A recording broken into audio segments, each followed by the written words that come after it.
Hermanos, gracia y paz. Vamos a continuar con la reunión de la serie de heresiología que estamos tratando los días martes.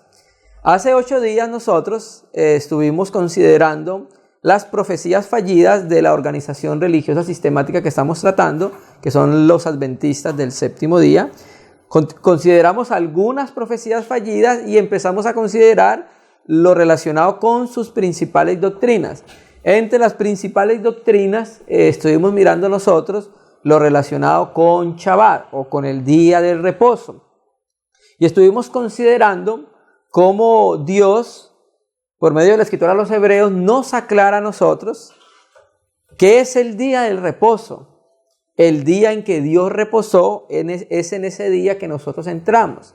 Y el reposo de Dios es Cristo, una persona. Entonces los que estamos en Cristo estamos reposando en Dios. ¿Listo? Entonces hoy vamos a complementar lo relacionado con las doctrinas principales. Vamos entonces a considerar el resto de doctrinas que quedamos pendientes la reunión pasada. Estamos considerando en estos momentos la cuarta organización religiosa sistemática. En la primera organización que examinamos fue los Testigos de Jehová. La segunda organización que examinamos fueron los mormones. La tercera organización religiosa sistemática que examinamos fue la Iglesia Católica Romano-Papista. Ahora estamos examinando los adventistas del séptimo día. Ya miramos nosotros entonces en la primera reunión algo relacionado con la historia, algo relacionado con lo que dicen un mismo pastor adventista que hizo un estudio sobre el libro El conflicto de los siglos y cómo mostraban cómo Ellen White había copiado muchos libros en sus escritos, y al ver esto pues se da uno cuenta que no es lo que ellos dicen. Ellos dicen que los escritos ya son inspirados, ¿sí?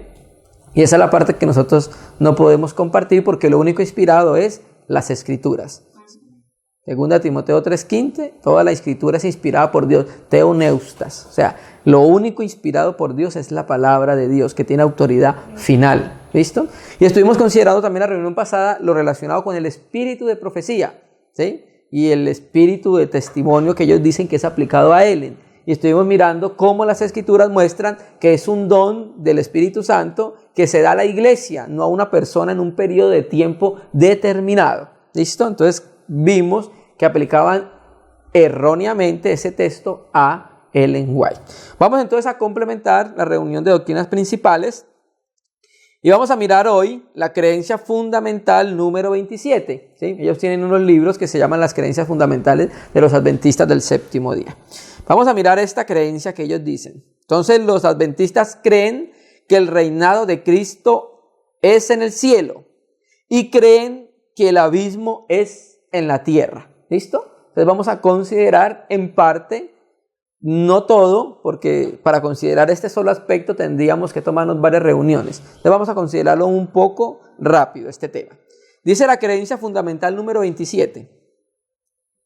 El milenio y el fin del pecado. El milenio es el reinado de 1000 años de Cristo con sus santos en los cielos. Primera medida. Entre la primera y segunda resurrecciones. Entonces ya de entrada empiezan diciendo que el milenio, para ellos, como lo interpretan, es un periodo de 1000 años en los cuales reinará los santos en los cielos, que va entre el lapso de la primera resurrección y la segunda resurrección. ¿Listo? Durante este tiempo, el milenio, los muertos malos serán juzgados. Entonces vamos a ver si dice la Biblia que eso es cierto. La tierra estará completamente desolada, sin seres vivos humanos, habitantes, sino ocupada por Satanás y sus ángeles. Ellos dicen también que el milenio, la tierra no va a estar poblada por seres humanos, sino por el diablo y por sus ángeles. ¿Listo? A su cierre, al final de los 1000 años, Cristo con sus santos y las santas ciudades descenderán de los cielos a la tierra. También vamos a considerarlo. Los muertos injustos entonces serán resucitados y con Satanás y sus ángeles rodearán la ciudad, pero fuego de Dios los consumirá y limpiará la tierra. El universo será así liberado del pecado y de los pecadores para siempre. Ahí termina entonces la propuesta de ellos de la creencia número 27. Esta propuesta tiene muchas falacias, demasiadas falacias. Y vamos a empezar a considerar esas falacias por la Biblia. Un futuro reino físico sobre la tierra está claramente profetizado en las Escrituras. Cuando en las Escrituras habla del milenio, cuando tú sumas la palabra, Salmo 119, 160, la suma de tu palabra es verdad. Te vas a dar cuenta por la misma Escritura, sumándola, que el reinado milenial, esos 1000 años de reinado, no van a ser en el cielo, van a ser en la tierra. Vamos a empezar a considerarlo. La primera falacia, el reinado milenial es en la tierra. Apocalipsis 20, versículo 1. Y vamos a tratar esto rápido porque son varios aspectos que vamos a considerar. Cada aspecto de esto daría para hacer una reunión. Entonces vamos a considerar. Apocalipsis 20, versículo 1. Apocalipsis 20, versículo 1. Vamos a ver cómo dice. Vi a un ángel que descendía del cielo con la llave del abismo y una gran cadena en la mano. Estamos situándonos en el milenio. Y prendió al dragón, la serpiente antigua, que es el diablo y Satanás, y lo ató por 1000 años. ¿Listo? Y lo arrojó al abismo y lo encerró y puso su sello sobre él para que no engañase más a las naciones hasta que fuesen cumplidos los 1000 años. Después de esto debe ser desatado un poco de tiempo. Mire qué dice la Biblia. Que viene un ángel, le coloca un sello al diablo y ¿qué hace? Lo arroja al abismo para que no engañe más ¿a quién? A las naciones. ¿Y las naciones están en dónde? En la tierra. Las naciones no están en el abismo, hermano. Primera medida. Ahorita la vamos a considerar. Y vi tronos. Vamos a leer el 3. Y lo arrojó al abismo y lo encerró y puso un sello sobre él para que no engañase más a las naciones hasta que hubiese cumplido los 1000 años. Después de esto debe ser desatado un poco de tiempo. Y vi tronos y se sentaron sobre ellos los que recibieron la facultad de juzgar. ¿Cuándo? Los 1000 años. Y vi las almas de los decapitados por causa del testimonio de Jesús y por la palabra de Dios, los que no habían adorado a la bestia ni a su imagen, y que no recibieron la marca en sus frentes ni en sus manos, y vinieron y vivieron y reinaron con Cristo 1000 años. Aquí la Biblia no nos dice dónde es el reinado milenial. Vamos a seguir viendo lo que dice la Biblia. Versículo 5. Pero los otros muertos no volvieron a vivir hasta que se cumplieron 1000 años. Esta es la primera resurrección. 6. Bienaventurado y santo el que tiene parte en la primera resurrección. La segunda muerte no tiene potestad sobre ellos, estos, sino que serán sacerdotes de Dios y de Cristo y reinarán con él 1000 años. Nuevamente vuelve el texto a aclararlo. 7. Cuando los 1000 años se cumplan, Satanás será suelto de su prisión y saldrá a engañar a las naciones que están en los 4 ángulos de la tierra. Él estaba en el abismo y cuando se acaben los 1000 años sale del abismo y va para la tierra a engañar a los que estaban en la tierra. A Gog, a Magog, a fin de reunirnos para la batalla, y el número de los cuales es como la arena del mar. Entonces leímos los textos donde decían que los santos iban a reinar 1000 años con Cristo como reyes y sacerdotes. ¿Listo? Vamos a sumar la escritura, porque la escritura, cuando tú la sumas integralmente, sobre todo en los salmos, te vas a dar cuenta dónde va a ser ese reinado milenial, y ese reinado tiene que ver con los vencedores. Vamos a Apocalipsis 2, versículo 6. Ahí atrás, estamos en Apocalipsis 20, ahora vamos a ir a Apocalipsis 2. Creo que esta es la iglesia en Tiatira. Entonces mire cómo le dice. Apocalipsis 2, versículo 26.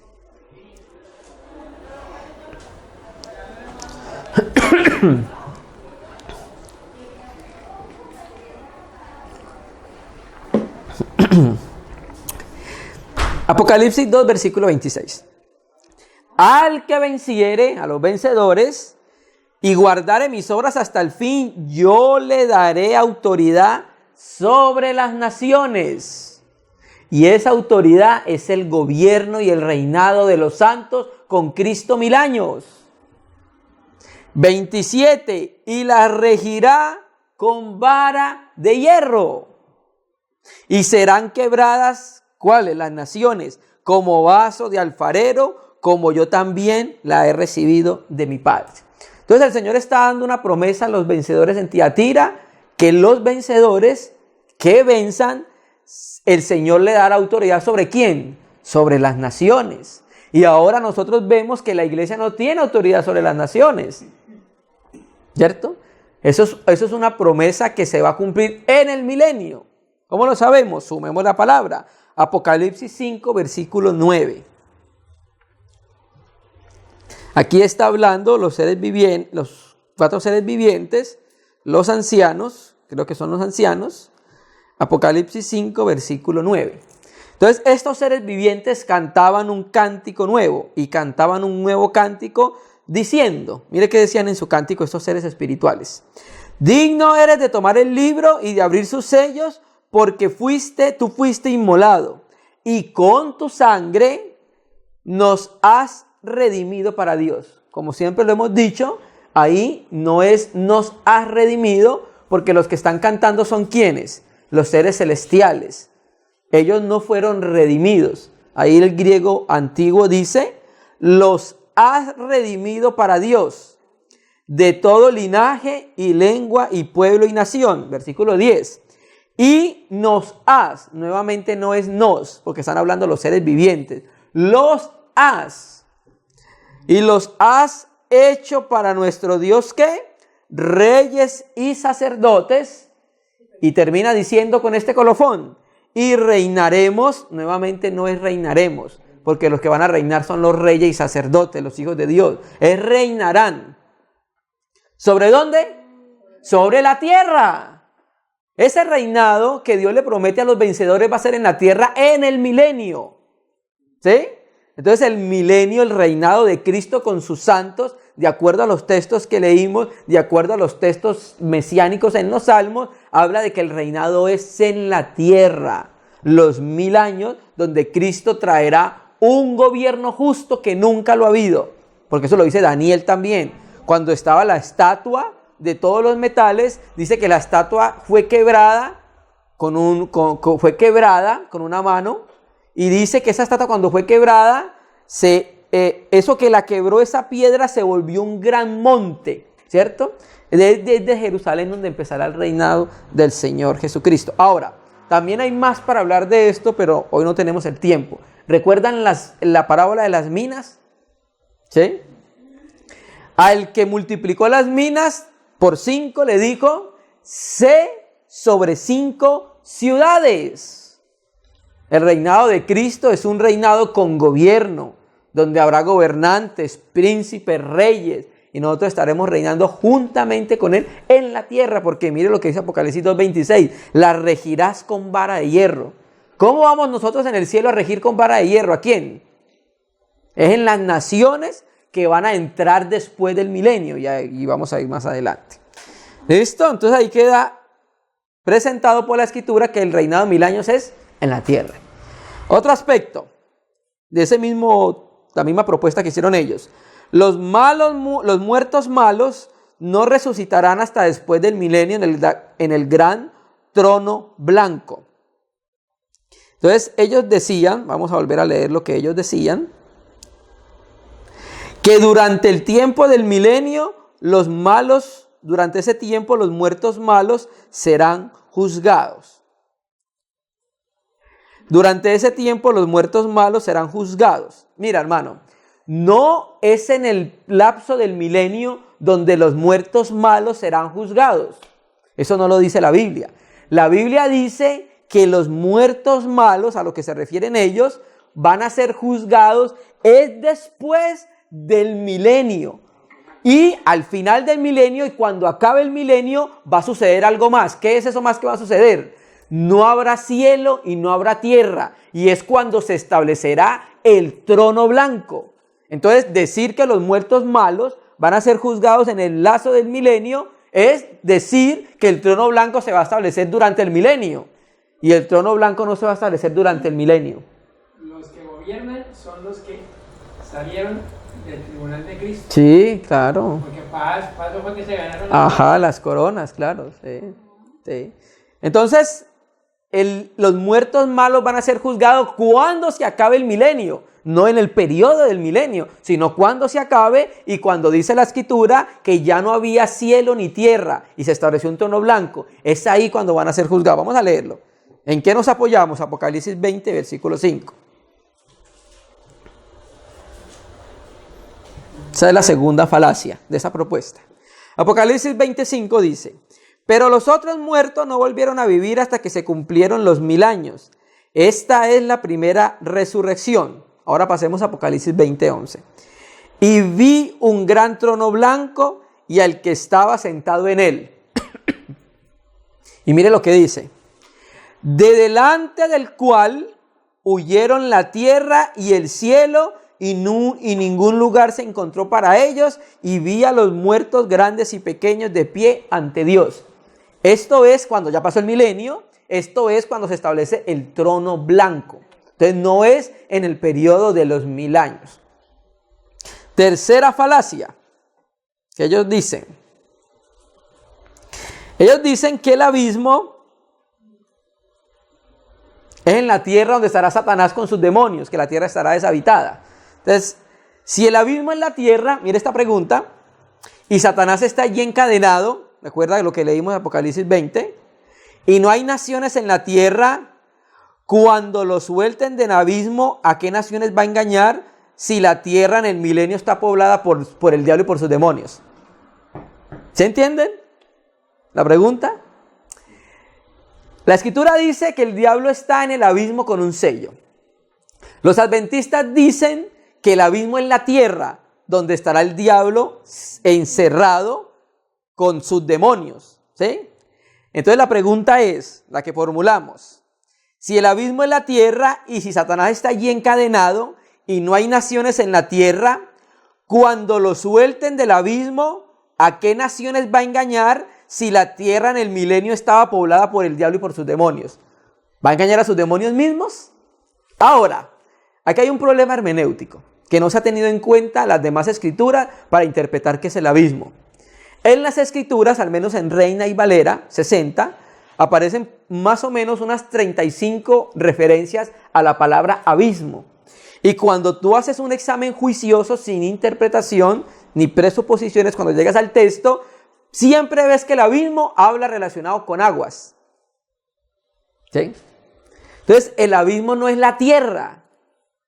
Cuando tú miras el abismo, el mar tiene una parte superior, que es el mar, y una parte inferior, que es el abismo. Cuando tú miras la Escritura y lees limpiamente, la Escritura en ninguna parte de las 35 veces que aparece abismo, dice que el abismo es la tierra.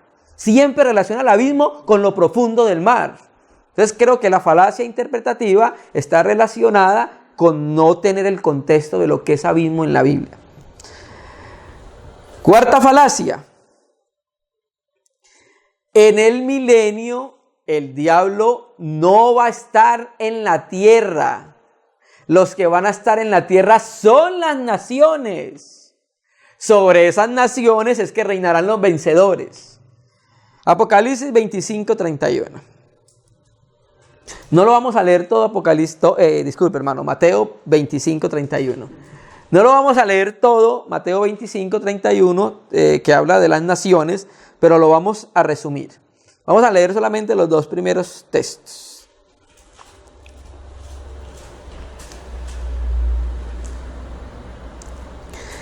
Dice Mateo 25:31, hablando del contexto de Mateo 24, que habla de la venida del Señor, que haga de la gran tribulación.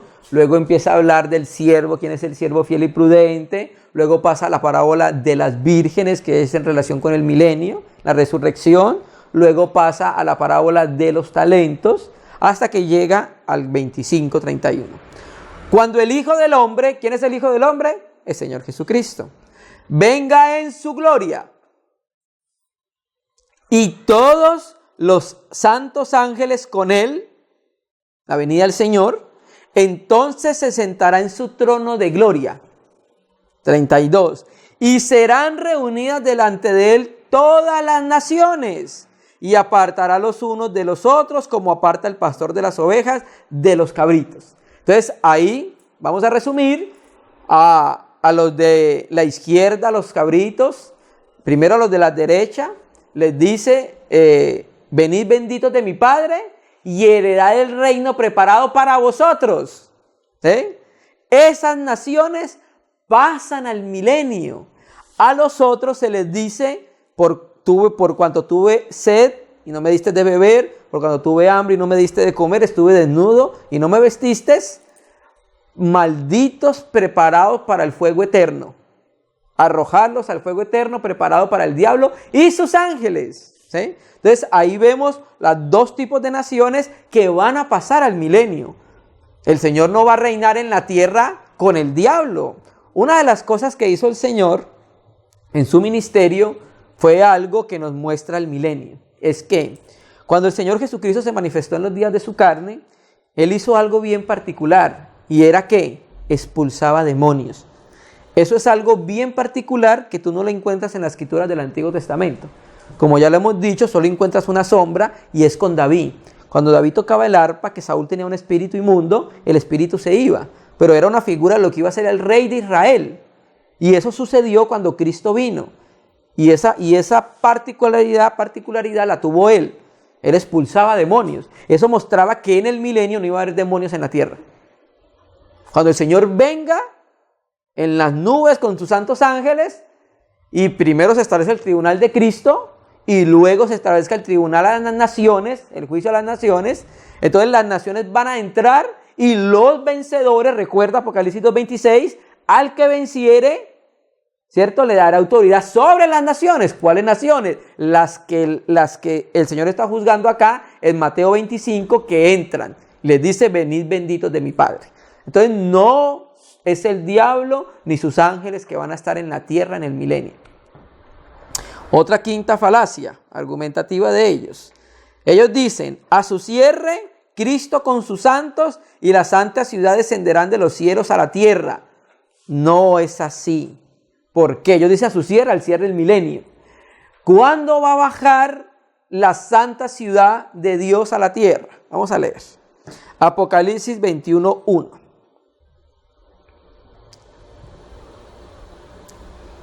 Mire cómo dice.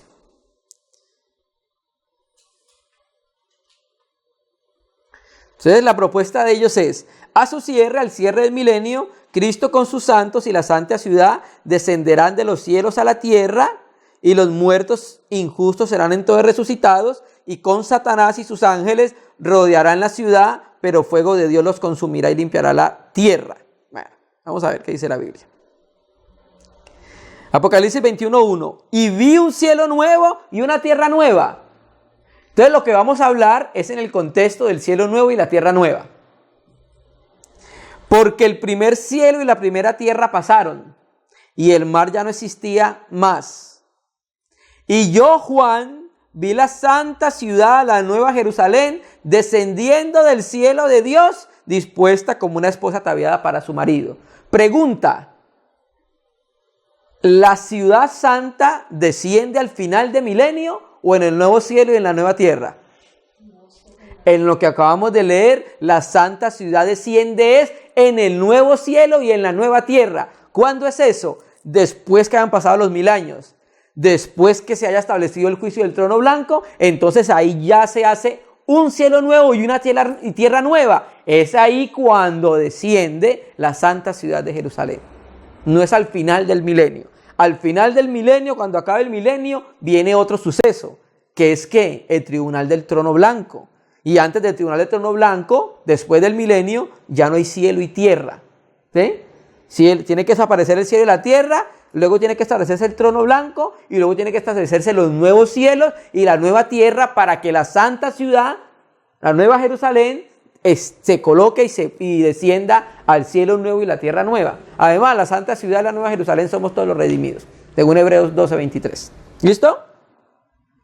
Entonces vamos a mirar qué dijeron los patrísticos del milenio. ¿Listo? los escritores posapostólicos. Historia Eclesiástica, libro 3, capítulo 29, versículo 12, está en la página 69. Y dice así: después de la resurrección de los muertos habrá un milenio, cuando se establecerá corporalmente el reino de Cristo sobre esta misma tierra. Mire qué pensaban los posapostólicos acerca del milenio. En este caso, Papías pensaba así. Parece ser que Eusebio no pensaba de la misma manera, pero al menos tenemos un testimonio. Hay otro libro que se llama de Justino, Diálogo con Trifón, Diálogo 80, verso 2, dice: no soy tan mezquino, oh Trifón, como para hablar distinto a como pienso.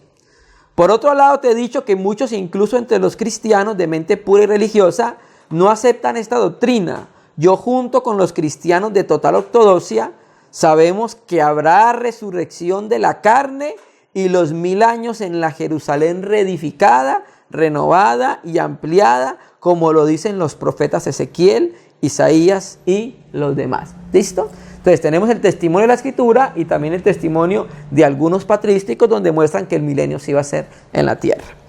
Otra doctrina a considerar, que ya la consideramos con los testigos de Jehová. Los testigos de Jehová y los adventistas son como primos, porque Guillermo Miller, estuvo con George Storr, y él aprendió las doctrinas mismas que tiene Miller. Por ejemplo, condicionalismo la tienen los adventistas, la tienen los testigos de Jehová. Aniquilacionismo la tienen los adventistas, la tienen los testigos de Jehová. Sueño del alma la tienen los adventistas y la tienen los testigos de Jehová. Que Jesús es el arcángel Miguel la tienen los adventistas y la tienen los testigos de Jehová. Lo que pasa es que la de los testigos de Jehová, la de los adventistas tiene un cambio, pero los dos piensan igual. Entonces ellos son como primos en las doctrinas. Entonces vamos a considerar condicionalismo, que ya lo vimos con los testigos de Jehová.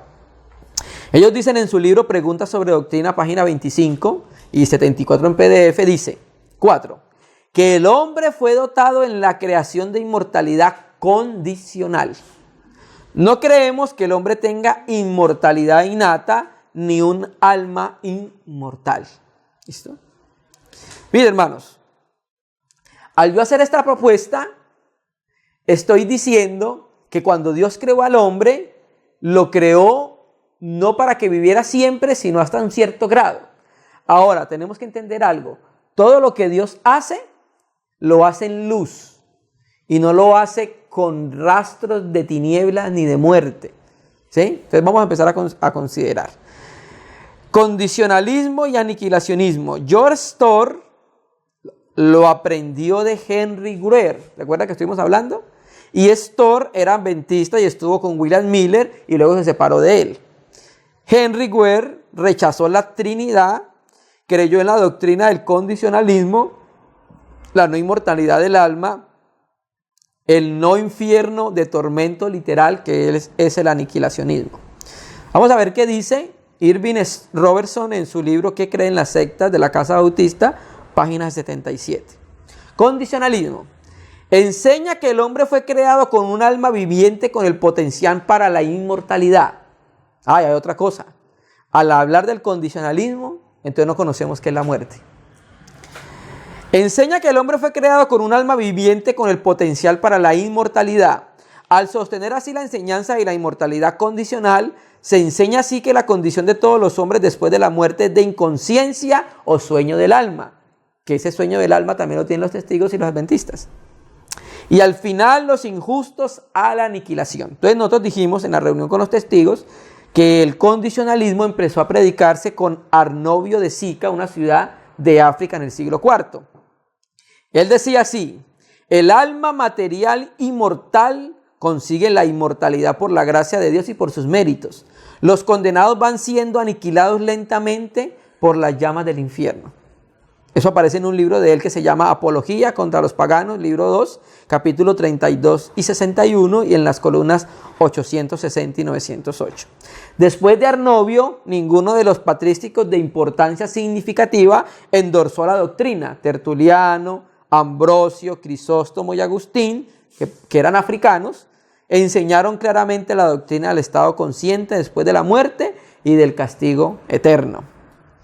el condicionalismo, ese que estamos leyendo, fue formalmente condenado como herejía en el Segundo Concilio de Constantinopla en el 353. Para entender condicionalismo debemos entender qué es la muerte. ¿Qué es la muerte? La primera vez que aparece la muerte en la Escritura es el primer patrón para nosotros poder empezar a interpretar.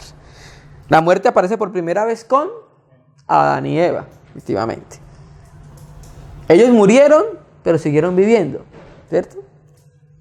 Entonces, ¿qué es la muerte? Separación. Dios lo muestra cuando los separa del huerto de Edén. Vamos a ver qué dice el diccionario Vine de la muerte en griego, que es thanatos, la palabra griega, thanatos. Muerte se usa en las escrituras de A, primero, la separación del alma, parte espiritual del hombre, del cuerpo, parte material, dejando el primero de funcionar y volviendo al polvo. La muerte es lo opuesto a la vida, nunca denota inexistencia. O sea, la muerte no significa cesar de existir. La muerte no opera en los seres espirituales e inmateriales.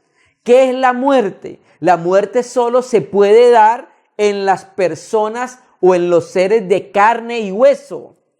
Por ejemplo, la muerte se da en nosotros los hombres. Cuando nosotros morimos, la parte inmaterial se separa de la material. Eso que es la muerte, es separación.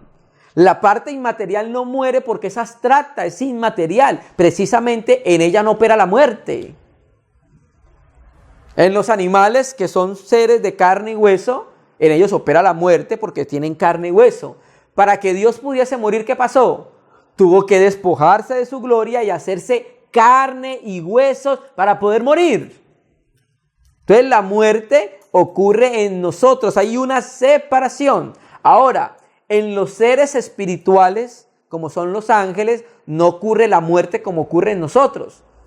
Porque nosotros somos cuerpo, que tenemos una parte inmaterial que es el espíritu y el alma. Los seres espirituales como los ángeles no tienen cuerpo. Ellos son cuerpo espiritual, ellos son espíritu. Entonces, ¿qué separación va a haber de ellos? Ninguna en su ser. Pero sí va a haber una separación eterna de Dios. Eso es lo que es la muerte. Entonces, hay una confusión en entender qué es lo que es la muerte. La muerte no significa cesar de existir. Y eso es lo que enseña el condicionalismo y el sueño del alma. Mira lo que dice Filipenses 1:21. El tema del condicionalismo y el sueño del alma son muy parecidos. Entonces vamos a ver algunos textos que pueden abarcar los dos temas. Filipenses 1:21. Filipenses 1, versículo 21. Mire lo que dice Pablo. Porque para mí el vivir es Cristo y el morir es ganancia. ¿Sí? Porque de ambas cosas estoy puesto en estrecho, teniendo deseo de partir y estar con Cristo, lo cual es muchísimo mejor. Entonces Pablo efectivamente acá está hablando de ¿qué? De la muerte, ¿cierto? Entonces si hubiera un condicionalismo, Pablo no tuviera la esperanza que tenía al morir. El vivir es tener comunión con Cristo, pero el morir físicamente le llama a Pablo ganancia. ¿Sí? O sea, el morir no significa perder comunión con Cristo, tal como lo enseñan los adventistas. Cuando Pablo dice que el morir es ganancia, indica que luego de la muerte física, tendrá una comunión más cercana con Cristo. Esto es lo que es ganancia. No hay ni sueño del alma acá, ni condicionalismo acá. Si morir es dejar de existir, ¿cuál es la ganancia? Pablo no está hablando de una resurrección futura. ¿Por qué lo sabemos? Porque en 2 Corintios 5, del 6 al 8, Pablo establece que para el cristianismo estar ausente del cuerpo equivale a estar presentes con el Señor. Cuando un cristiano muere, su naturaleza inmaterial pasa inmediatamente a estar en la presencia de Dios en forma consciente. ¿Ustedes recuerdan el ladrón en la cruz? Acuérdate de mí cuando vengas en tu reino. Y la respuesta de nuestro Señor Jesucristo, Dios hecho hombre, ¿cuál es? de cierto te digo que hoy estarás conmigo en el paraíso. Porque hoy el ladrón iba a morir ese día. Aunque los crucificados se demoraban por lo menos 3 días en morir, ellos hacían algo, los romanos, les quebraban las piernas para que se asfixiaran más rápido. ¿Cierto? Vamos a leer patrísticos. Carta a Dioneto en el siglo II. Los cristianos, el alma del mundo. Eso aparece en un libro que se llama Lo mejor de los padres apostólicos, página 294. Dice: el alma, aunque sí inmortal, reside en un tabernáculo mortal. Así los cristianos residen en medio de cosas perecederas, en tanto que esperan lo imperecedero que está en los cielos. Vamos a leer acerca de la condición de los muertos según los judíos contemporáneos a Jesús. Vamos a leer un libro de Flavio Josefo, que lo leímos cuando leímos Los Testigos de Jehová. Se llama La Guerra de los Judíos, libro 2, capítulo 7. Esto es en el siglo I. Porque hay 3 sectas filosóficas entre los judíos. Los seguidores de la primera son los fariseos, la segunda la de los saduceos y la tercera secta, los esenios. Porque su doctrina, la de los esenios, es así: los cuerpos son corruptibles y la materia de la que son hechos no es permanente, pero el alma son inmortales y continúan por siempre. Eso creían una parte de los judíos del tiempo. Y esta es parecida a la opinión que sostienen los griegos. Los fariseos dicen también que todas las almas son incorruptibles, pero que pasan a los cuerpos de otros solamente las buenas. Esto lo dicen ellos. Y las malas son atormentados con suplicio y los tormentos que nunca fenecen ni se acaban.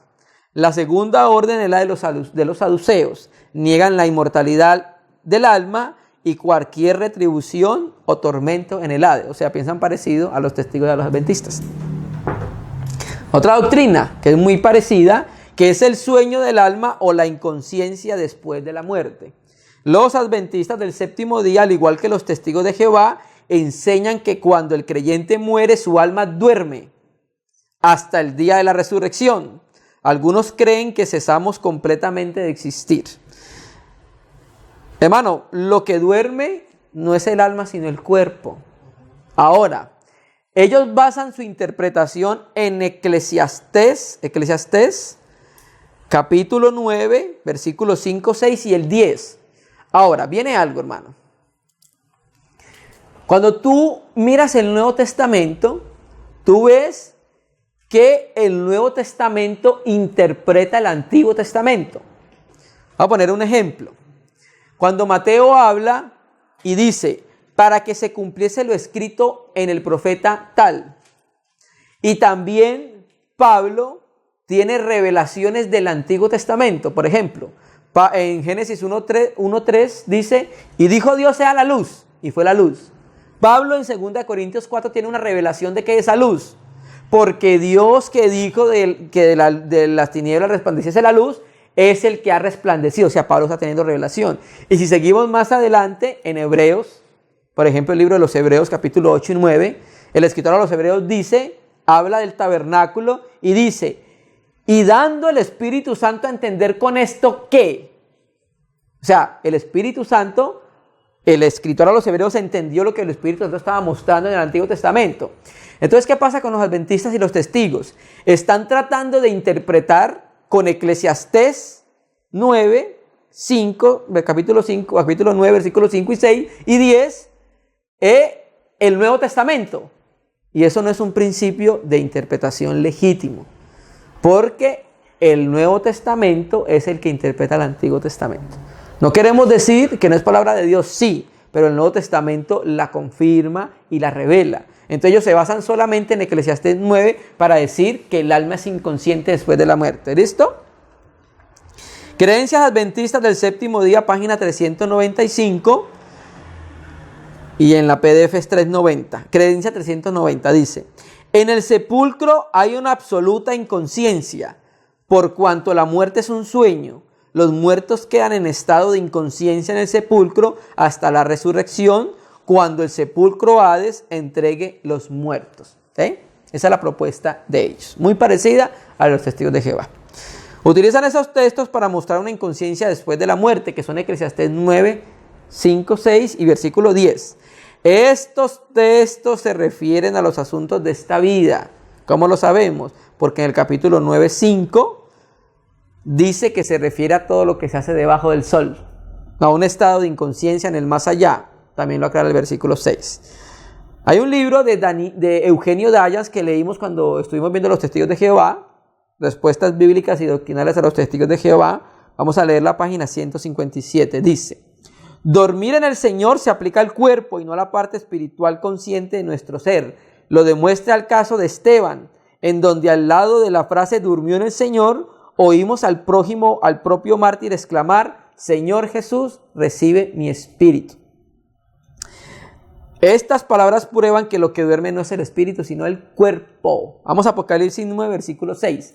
¿Ustedes recuerdan la parábola del rico y Lázaro? Ahí nos muestran un episodio hablando del más allá. El cristianismo está dividido en dos partes en esa parábola. Unos dicen que sí es una parábola, que no es algo real que sucedió. Otros dicen que sí es algo real que sucedió. Pero la idea era mostrarnos que existe algo más allá de esta vida. ¿Listo? Sí. Apocalipsis 9:6 dice: cuando abrió el quinto sello, vi bajo el altar las almas de los que habían sido muertos por causa de la palabra de Dios y por el testimonio que tenían. Mire, hermano, no hay otro libro en las literaturas sagradas, entre comillas, que existen en el mundo, como la Biblia, que nos muestran qué hay después de la muerte. En Apocalipsis 1:1 nos dice revelación de Jesucristo que el Padre le dio. Revelación es correr el velo y ver más allá de lo que hay. Y en Apocalipsis, el Señor Jesús a Juan le descorre el velo para ver más allá de lo que hay. Apocalipsis 6, versículo 9, dice: cuando abrió el quinto sello, vi bajo el altar las almas de los que habían sido muertos por causa de la palabra de Dios y por el testimonio que tenían. Y estas almas hablaban. ¿Sí? Es evidente que el escritor del libro Apocalipsis no creía que las almas de los mártires se hallaran en estado de inconsciencia. Aunque Apocalipsis fue escrito por símbolos y señales, efectivamente nos quería comunicar algo. ¿Cierto? Apocalipsis 14:1. Vamos a hablar de los 144,000.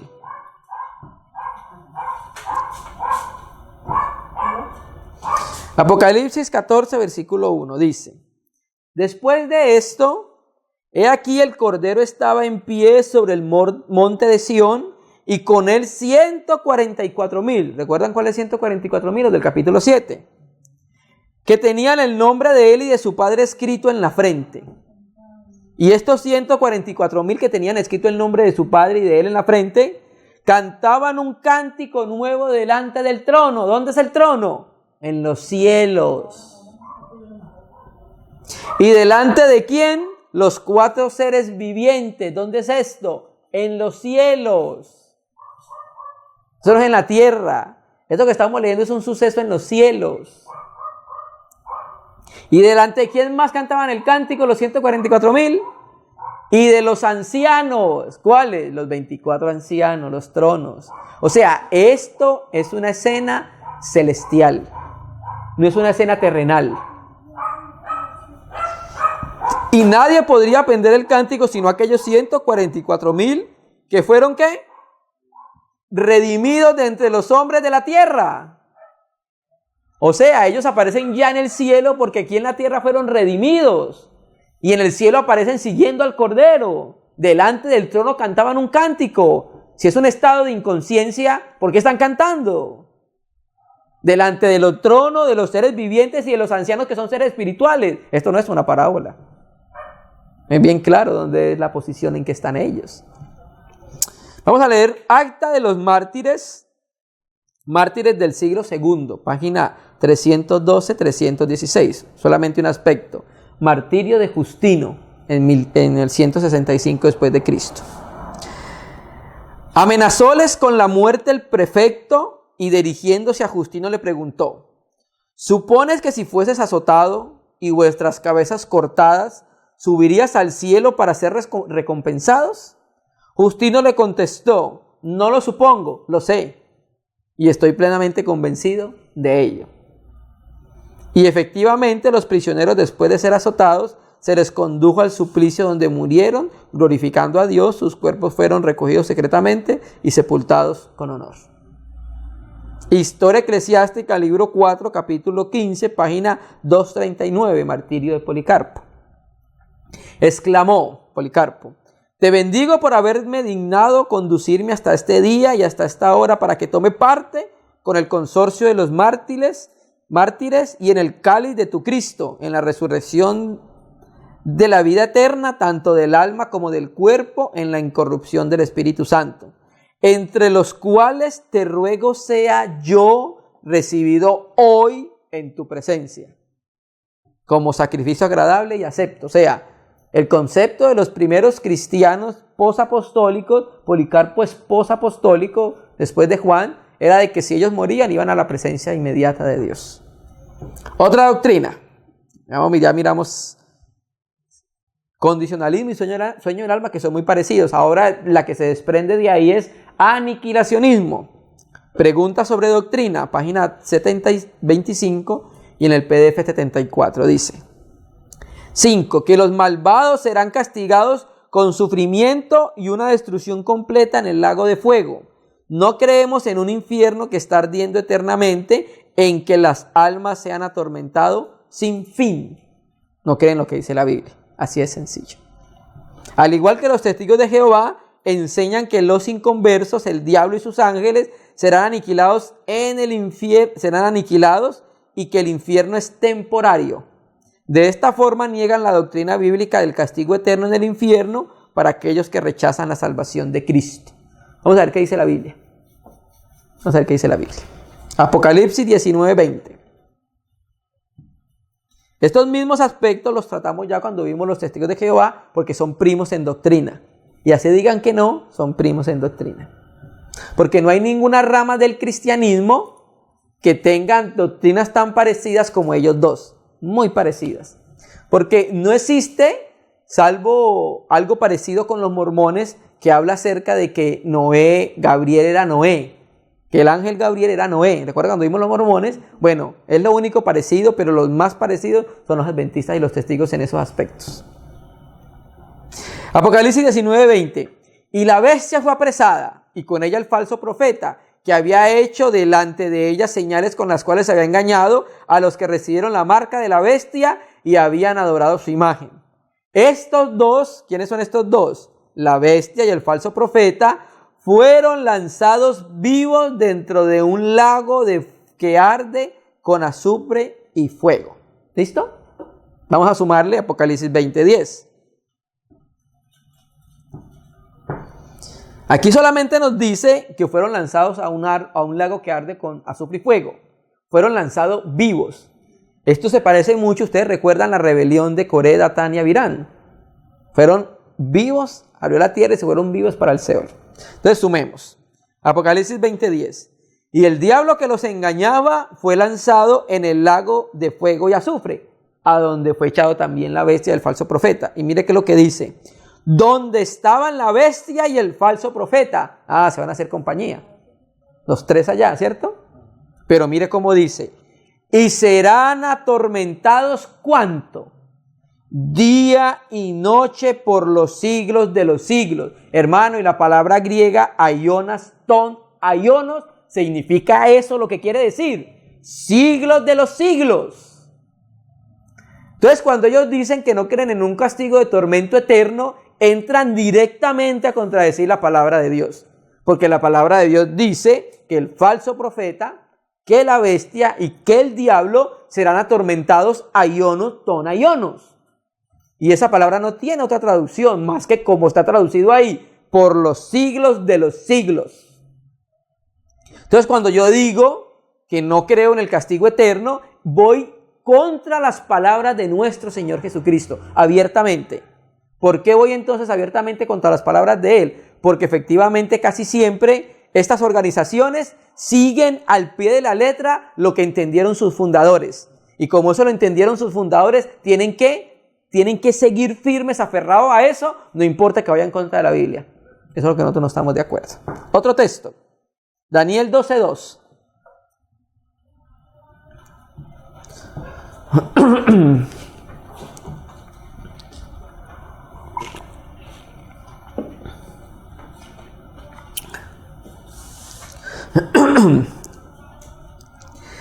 Daniel 12, versículo 2. Mira lo que dice el Señor a Daniel. Y muchos de los que duermen en el polvo de la tierra serán despertados, unos para vida eterna y otros para vergüenza y confusión perpetua. Naturalmente que Daniel no está hablando del tiempo de 1000 años que hay entre las dos resurrecciones. Pero aquí quiero llamar la atención a algo. Confusión perpetua. La palabra perpetua es la palabra hebrea olam. ¿Ustedes han escuchado esta palabra hebrea el olam? Que es la palabra que se traduce en español Dios eterno. Si la Biblia dice que es confusión olam, pues es confusión olam. Confusión perpetua, hermanos. Hay que creer lo que dice la Biblia, hermano. Hay veces yo llego con presuposiciones a la Biblia. Amén. Mateo 25:46. Y este es el texto más clave.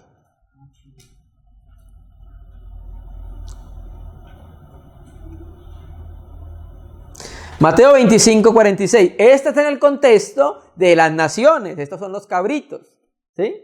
Y termina el colofón de lo que habla Mateo acerca del castigo a los cabritos. Les dice, porque recuerda que uno se pone a la derecha y a la izquierda. E irán estos al castigo eterno y los justos a la vida eterna. La palabra castigo es colasis, que la estuvimos viendo con los testigos de Jehová, y es castigo. Y la palabra eterno pues sigue siendo la misma palabra griega, aionos. O sea, va a haber un castigo eterno, una disciplina eterna, un castigo eterno. No importa cuánto podamos estirar nuestra imaginación, el castigo del que habla aquí no puede ser definido como una extinción del estado de conciencia sin sufrimiento. Seamos claros, hermanos. Castigo implica sufrimiento. Y sufrimiento necesariamente implica estado consciente. ¿Sí? ¿Cómo va a sufrir un castigo eterno si va a ser aniquilado en un abrir y cerrar de ojos? Consideremos el hecho de que no hay grados de aniquilación. Una persona es aniquilada o no es aniquilada. El infierno muestra que la aniquilación o la extinción de la conciencia no es lo que Mateo 25:46 dice, ni en ningún otro pasaje de la Escritura enseña. Estos son conceptos incompatibles, hermano. Otro texto que ellos utilizan como base para aniquilacionismo, Mateo 10:28.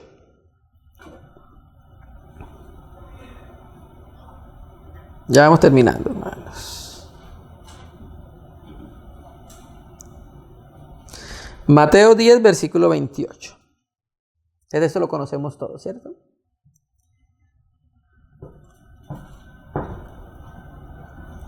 Ya casi va 1 hora. Mateo 10, 28.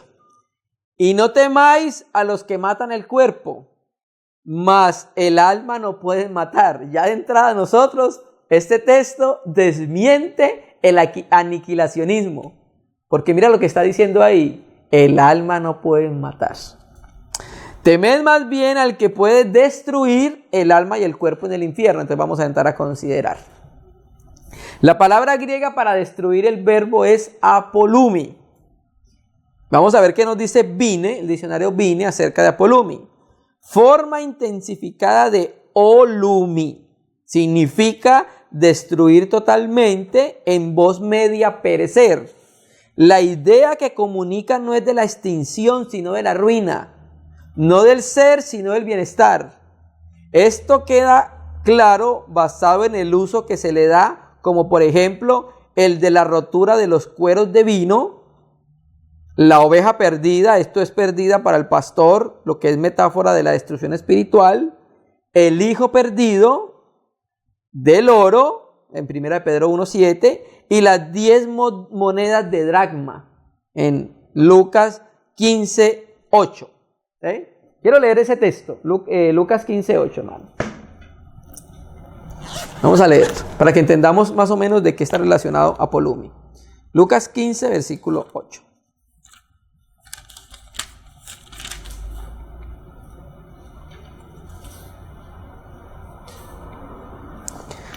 Lucas 15:8 dice: ¿O qué mujer tiene 10 dracmas? Si se pierde una, no enciende la lámpara y barre la casa y busca con diligencia hasta encontrarla.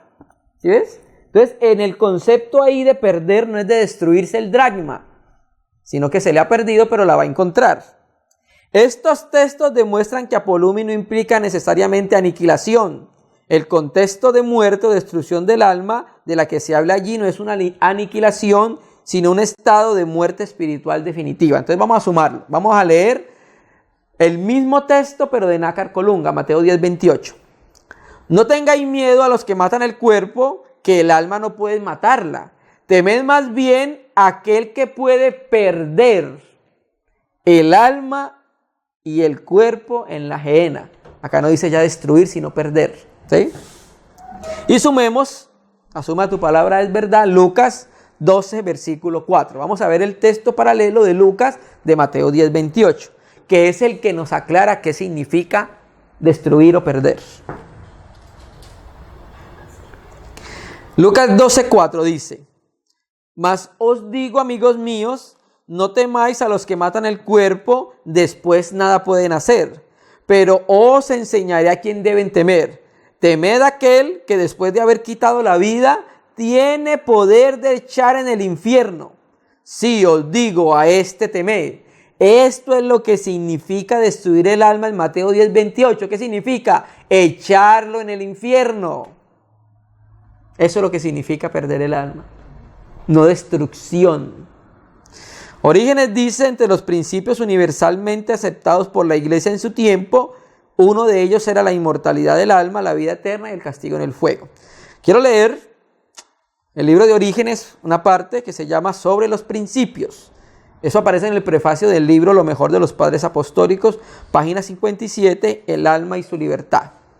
Después de estos puntos, la enseñanza apostólica también consiste en que el alma, teniendo una sustancia y vida propias, después de su salida del mundo, será recompensada según sus méritos, siendo destinada a recibir su herencia de vida eterna y felicidad. Si sus acciones procuran esto, o al ser entregado al fuego eterno y al castigo si la culpa de sus crímenes la ha llevado a eso.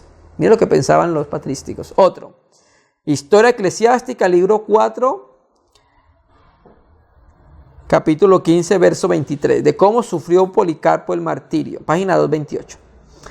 Y el procónsul dijo a Policarpo: tengo fieras, a ellas te arrojaré si no mudas tu parecer. O sea, que negara que era cristiano. Pero él respondió: llámalas, porque para nosotros no es posible cambiar de parecer si se va de lo mejor a lo peor. Lo bueno es cambiar de lo malo a lo justo.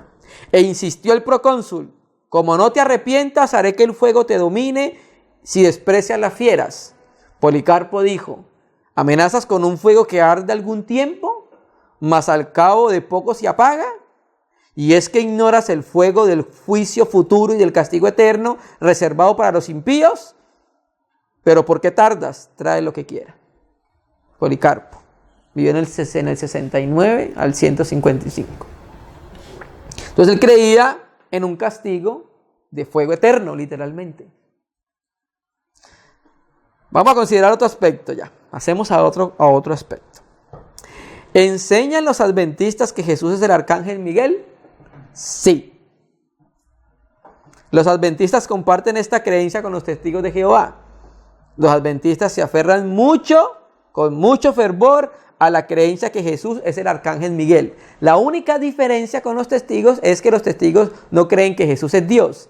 Los adventistas sí creen que Jesús es Dios, pero esta generación, ahorita vamos a mirar otra cosa. ¿Por qué los adventistas se aferran tanto a discutir, a pelear que Jesús es el arcángel Miguel? Porque Ellen White lo dijo y ellos tienen que sostener lo que dijo su profetisa. No pueden interpretar la Biblia sin ella. Si interpretaran la Biblia sin ella, se darían cuenta que Miguel no es Jesús y que Jesús no es Miguel. Miren lo que dice. Judas 1:9. Judas capítulo único, versículo 9, antes de Apocalipsis. Todos conocemos el texto, ¿cierto?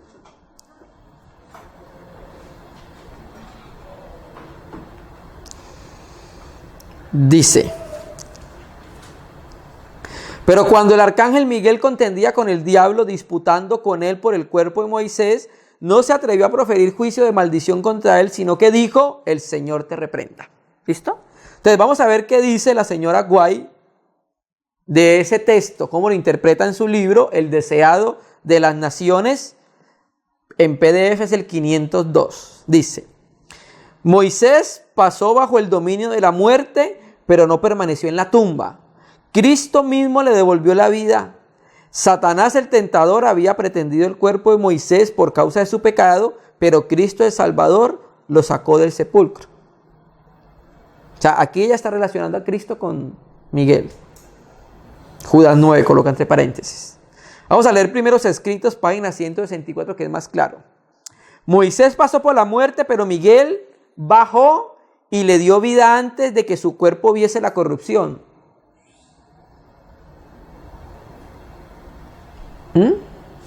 Esta interpretación está fuera del contexto de la Biblia. Por eso, en la reunión pasada, leímos que los de la conferencia general no recomendaban a Ellen White como exégeta de la Biblia, porque no es exégeta, no suma la palabra de verdad. Moisés pasó por la muerte, pero Miguel bajó y le dio antes de que su cuerpo viese corrupción, le dio vida antes de que su cuerpo viese corrupción. Satanás trató de retener ese cuerpo reclamándolo como suyo, pero Miguel resucitó a Moisés. Cuando solamente la resurrección será cuando Cristo venga. Y lo llevó al cielo. Satanás protestó acervadamente contra Dios, llamándolo injusto por permitir que se le arrancara a su presa. Pero Cristo, no reprendiendo a su adversario, aunque era por la tentación de éste, como el siervo de Dios, había caído. ¿Sí? Entonces, ¿qué pasa? Los adventistas tienen que sostener firmemente esto que dice Ellen White, que supuestamente Miguel resucitó a Moisés, que ese Miguel es Cristo. Sale del contexto de interpretación bíblica, hermano. Lo tienen que sostener porque lo dijo Ellen. Por eso, Miguel el arcángel le dio vida. ¿Dónde se encuentra este concepto en la Biblia, hermano? Daniel 10, versículo 13. No hay Biblia para eso. Daniel 10, versículo 13.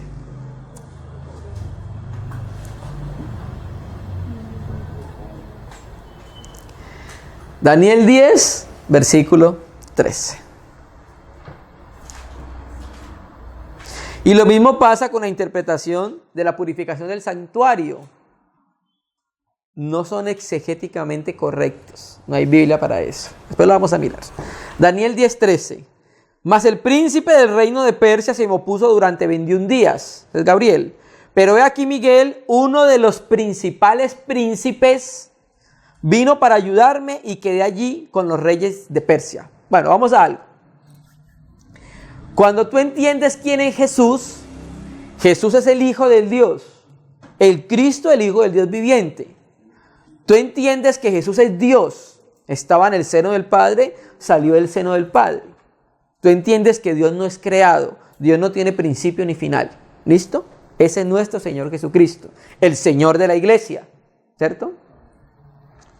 Ellen White dice de ese texto en un libro llamado Profetas y Reyes, página 572, en la PDF es 490, dice: durante 3 semanas, ella interpretando ese texto que acabamos de leer, Gabriel luchó contra los poderes de las tinieblas, tratando de contrarrestar las influencias que estaban trabajando con la mente de Ciro. Y antes de que la contienda terminara, Cristo mismo vino en ayuda de Gabriel. Ya dice que Miguel es Jesús. Pero la Escritura dice uno de los principales príncipes. O sea que hay más príncipes como Miguel. Como Dios no hay ninguno, hermano. Eso es lo que están ellos pasando por alto. No hay más que un solo Dios. Y Jesús es una persona y Miguel es otra persona. Miguel es un ángel creado, es un arcángel, un ser que tuvo principio. Comparan a Cristo que es increado con un ser creado. Ahora, este texto, esto que está diciendo ella, está en una destellante contradicción de Hebreos 1, 13 y 14, donde dice que Jesús no es ningún ángel. ¿A cuál de los ángeles dijo Dios jamás, mi hijo eres tú, yo te he engendrado hoy? Es absurdo, hermano. Va en contra de la Escritura. ¿Pero por qué van en contra de la Escritura? Porque tienen que sostener férreamente lo que dijo Ellen White. Ahora, le quiero decir a los adventistas del séptimo día lo que dijeron los testigos de Jehová de acerca de Miguel. Ya esto lo vimos cuando vimos los testigos de Jehová. Despertar 8 de febrero del 2002, dice la revista de ellos, de los testigos de Jehová. Dice, página 17. Aunque no hay ninguna declaración en la Biblia que afirme categóricamente que el arcángel Miguel sea Jesús, hay un texto que vincula a Jesús con el rango de arcángel, 1 Tesalonicenses 4:16, que ya lo consideramos. Entonces los mismos testigos dicen que no hay ningún texto que vincule a Jesús con Miguel. Son dos personas diferentes, una es increada, otra es creada. Otra es uno de los principales príncipes porque hay más, pero Dios es único, no hay nadie como Él. Otra doctrina y vamos terminando. ¿Creen los adventistas en la Trinidad? Sí. La generación de hoy cree en la Trinidad. Aunque no fue así con los pioneros de la iglesia. Pioneros como ¿quiénes? James White. ¿Le suena? El esposo de Ellen White. Esposo de la profetisa. Y Urias Smith, autor de lecturas bíblicas para el hogar, Daniel y Apocalipsis. Libros adventistas hasta el día en circulación. Ambos autores compartían las mismas creencias arrianas. Ellos creían que Jesús no era Dios. Los primeros adventistas no creían en la Trinidad. Hay un libro de John Harvey Kellogg que se llama El Templo Viviente. He leído que Kellogg ahí dice lo que ellos pensaban en sus principios acerca de Cristo. ¿Sabe quién es Kellogg? El que hoy mundialmente se conoce como el fabricante de los cornflakes de Kellogg's. Al principio fue adventista. Entonces, vamos a leer la revista de ellos que se llama Review and Herald. Vamos a leer la revista de ellos que se llama Review and Herald. Vamos a leer 3 publicaciones. Voy a mostrárselas primero. Están acá. La primera es del 12 de septiembre de 1854. Miren, acá está, hermano. Gracias a Dios, ahí está. Review and Herald, 12 de septiembre de 1854. ¿Listo? Esta es. Voy a atacar una parte de ahí. Dice, como errores fundamentales, esto lo dice James Springer White, el esposo de la profetisa Ellen White.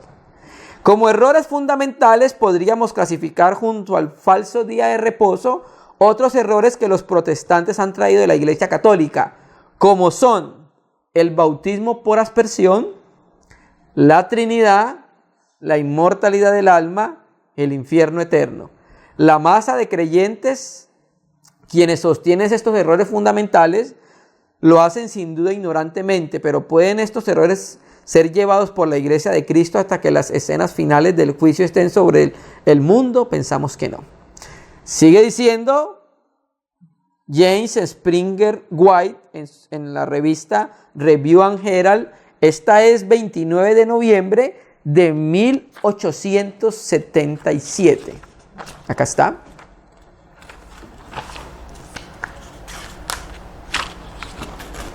...29 de noviembre de 1877. Gracias a Dios que están.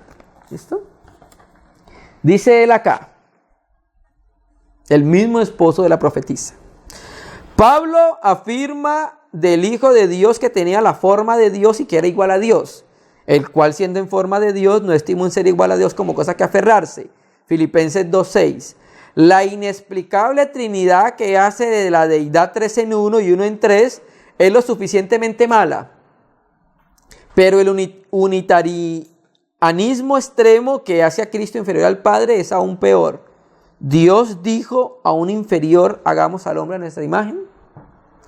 John Norton, este ya es otro, en la Review and Herald, este 5 de noviembre de 1861. Estos eran pioneros adventistas. Míralo, acá está, en la misma boca de ellos, ¿eh? Dice, esta doctrina de la Trinidad fue traída a la iglesia al mismo tiempo que se empezó a adorar imágenes, a observar el día del sol, pero es la misma doctrina babilónica remodelada. Necesitó aproximadamente 300 años desde su introducción hasta llegar a la doctrina que es, hasta llegar a ser la doctrina que es ahora. ¿Listo? Entonces, inicialmente los fundadores de los adventistas no creían en la divinidad del Hijo de Dios. 11. ¿Sabemos exactamente el día y la hora de la segunda venida de Cristo? Nosotros responderíamos hoy rotundamente, no.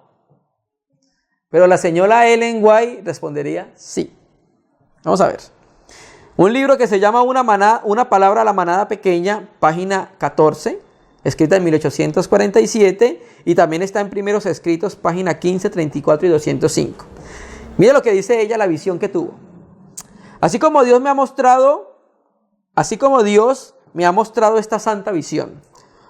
Uno tras otro fueron cayendo a lo largo del camino hasta que escuchamos la voz de Dios como muchas aguas, la cual nos dio el día y la hora de la venida de Jesús.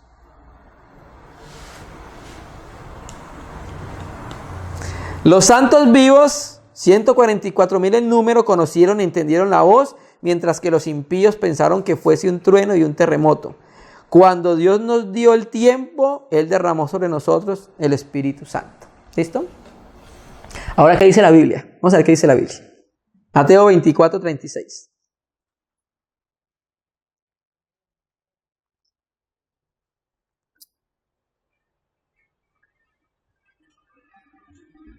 Toda visión debe ser confirmada por la Biblia. Y si no está acorde con la Biblia, es falsa. Mateo 24, 36. Pero el día y la hora, lo sabe Ellen White. Pero el día y la hora nadie lo sabe, ni los ángeles, y Marcos dice ni aún el Hijo, en su despojamiento. Entonces, si Dios nos dice por la Biblia, el mismo Jesús hablando acá, porque el que está hablando es Jesús, nadie sabe el día ni la hora. Y Hechos 1:7 dice, no os toca a vosotros saber los tiempos o las sazones que el Padre puso en su sola potestad. ¿Es bíblica o no es bíblica la visión? Bueno, nosotros tenemos entendimiento para saber si sí o no.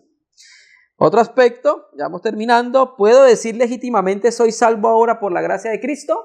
Pues nosotros sí, pero Ellen no. Lecciones prácticas del Gran Maestro, página 155. A los que aceptan al Salvador, por sincera que sea su conversión, jamás debe enseñárseles a decir o a sentir que son salvos. Pues si no somos salvos, ¿qué somos? Esto es engañoso. A todos debe enseñársele a apreciar la fe y la esperanza. Pero aunque nos entreguemos a Cristo y sepamos que Él nos acepta, no estamos fuera del alcance de la tentación. Los que aceptan a Cristo en su primera confianza dicen, soy salvo, están en peligro de confiar en sí mismos. ¿Qué dice la Biblia? Primera de Juan 5:13.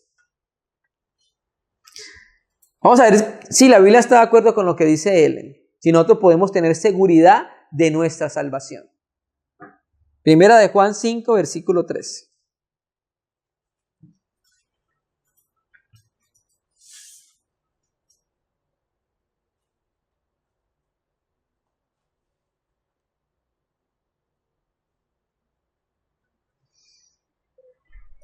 Dice, estas cosas os he escrito a vosotros, los que creéis en el nombre del Hijo de Dios, para que sepáis que vas a tener vida eterna. No. ¿Cómo dice? Para que sepáis que tenéis, no que vas a tener, vida eterna. Entonces la declaración de la Biblia es que todo aquel que ha confesado en el Hijo de Dios, ha confesado su nombre, tiene vida eterna. Juan 5:24. Y es lo que dice Juan 5, versículo 24. Dice, de cierto os digo, el que oye mi palabra y crea que al que me envió, tiene vida eterna y no vendrá condenación, mas ha pasado de muerte a vida. O sea, Cristo habla de esto como un hecho ya consumado y en pasado. Tiene vida eterna, presente. Que nosotros tenemos la vida eterna por Él. Ahora respondemos a la señora White donde dice, ¿soy salvo ahora por la gracia de Cristo? Pues sí. Mira lo que dice Hechos 15:11. Antes creemos que por la gracia del Señor Jesús seremos salvos, de igual modo que ellos. Entonces sí seremos salvos por la gracia del Señor Jesús. Parte del problema que Ellen tenía con la certeza de la salvación es que ella repetidamente confundía tentación con pecado. Según ella, nuestra salvación depende de nuestra capacidad para resistir la tentación y así vencer el pecado. Pero la salvación no depende de eso, la salvación depende de Jesucristo, no de nosotros. No creían en la justificación por el sacrificio de Cristo. Aparece en una revista que se llama Signs of the Times, Señales de los Tiempos, febrero 8 de 1887. Dice, nunca debemos descansar en una condición satisfecha diciendo soy salvo. Ellos pervierten la verdad. Declaran que solo tenemos que creer en Jesucristo y que esta fe es suficiente. Es suficiente para nosotros, sí. Para un creyente bíblico, sí. Que la rectitud de Cristo es la justificación del pecador. Esta clase dice que Cristo vino para salvar a los pecadores y que Él los ha salvado. ¿Pero están salvados? No, dice ella. También aparece en un libro, una revista que no pude conseguir, que se llama Bible, Echo and Signs of the Time, volumen 2, 1886. Romanos 3:28. Vamos a responderle y vamos a ver qué dice la Biblia.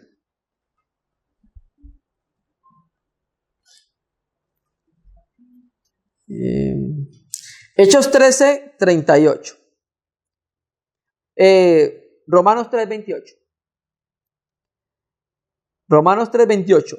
Viene hablando entonces de la justificación por la fe, por la gracia. Viene hablando que todos éramos pecadores, que todos estábamos perdidos, hasta que vino nuestro Señor Jesucristo. Y dice el 3:28, concluimos pues que el hombre es justificado por la fe sin las obras de la ley. Ahora vamos a sumarle Hechos 13:38 a ese Romanos 3:28.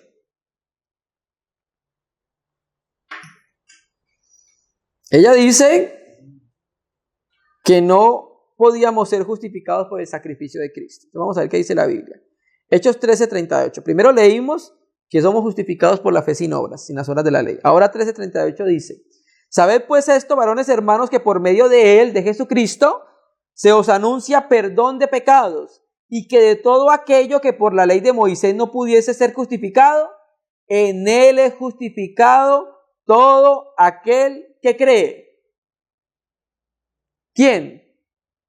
Todo aquel que cree. ¿En quién? En el sacrificio de Jesucristo. Entonces sí somos justificados. Sí somos justificados por el sacrificio de Cristo.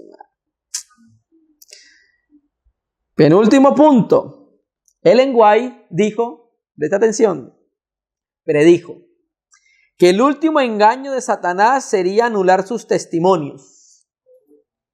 O sea que según ella, lo que iba a hacer el diablo era que iba a desmentir lo que ella había dicho que era como inspirado de Dios. Entonces vamos a leer Me engañaste de Sidney Cleveland, página 104 en el libro que tenemos nosotros, y también aparece en Mensajes Selectos, tomo 1, página 52. Se me ha dicho que muchos prestan oídos a la falsa ciencia del enemigo. Voy a repetir. Se me ha dicho que muchos que prestan oídos a la falsa ciencia del enemigo denunciarán mi obra como la de una falsa profeta. Y también en el mismo Mensajes Selectos, tomo 1, página 48. Y el último gran engaño de Satanás será anular el testimonio del Espíritu de Dios. O sea, ella se refiere al testimonio que ella daba. Ese era el Espíritu de Dios. Entonces nosotros tenemos que hacernos varias preguntas. Primero, ¿contradijo Ellen White la Biblia? Sí, es cierto. ¿Se cumplieron todas sus profecías incondicionables? No. ¿Ella era honesta acerca de la fuente de sus escritos? No, porque ella decía que eran inspirados por Dios y se comprobó que todo lo copió. ¿Listo? Hechos 17:11. Hechos 17:11. Es lo que dice Pablo. Lucas, de una experiencia de Pablo, lo que pasaba con personas que Pablo le estaba predicando.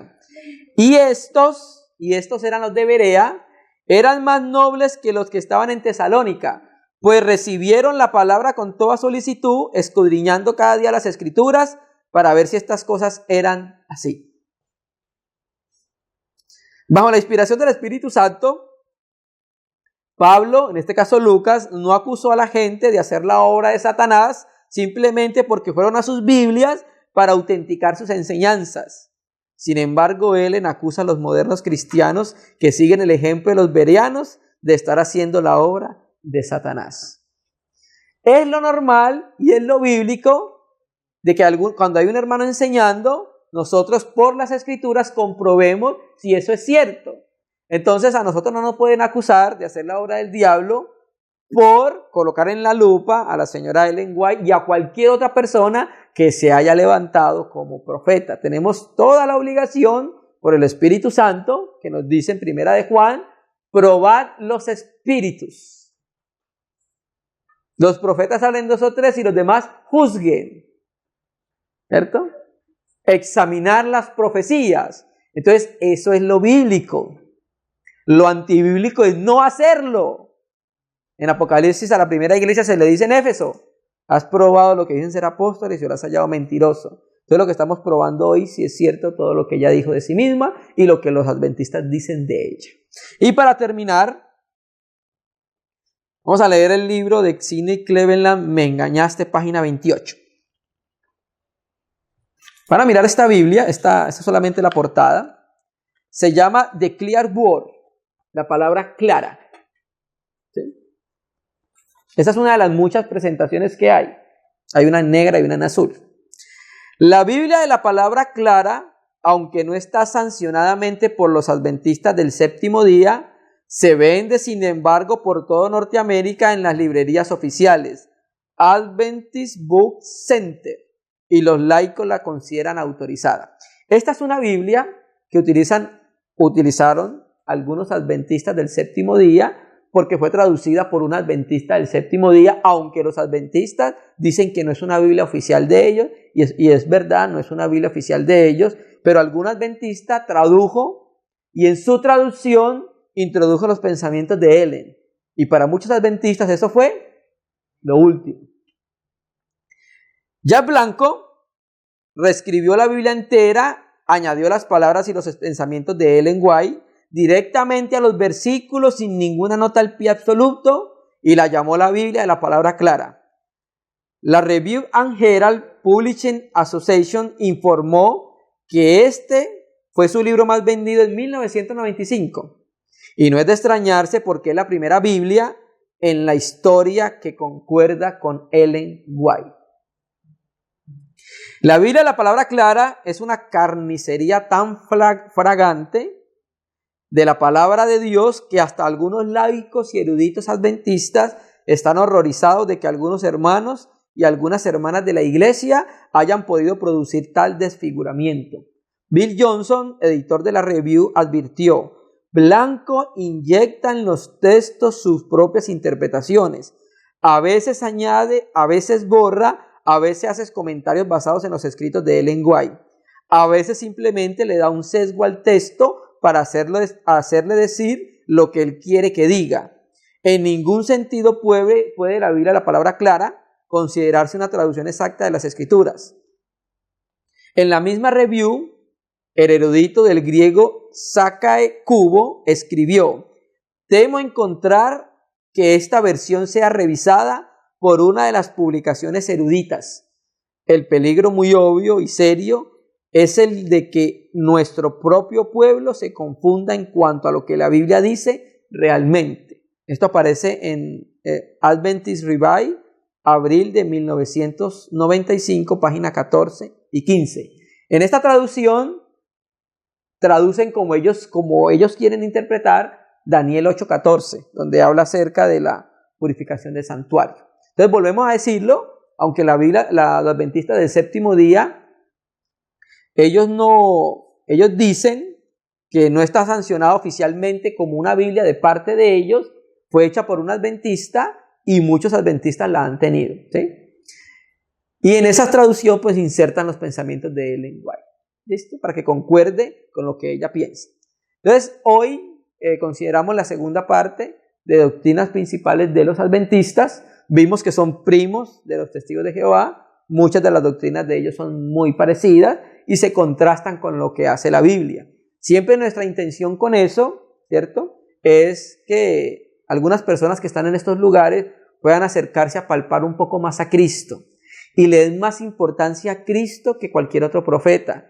Le dé más importancia a lo que Cristo dice y le parezca más inspirado lo que Cristo dice que lo que diga cualquier profeta en medio de nosotros. Amén, hermanos. La idea es que haya libertad en medio del pueblo de Dios, hermano. Mañana, Dios mediante, la próxima reunión, Dios mediante, culminaremos la serie de los adventistas considerando pues su doctrina principal y el fundamento de ellos, que es la purificación del santuario y el juicio investigador.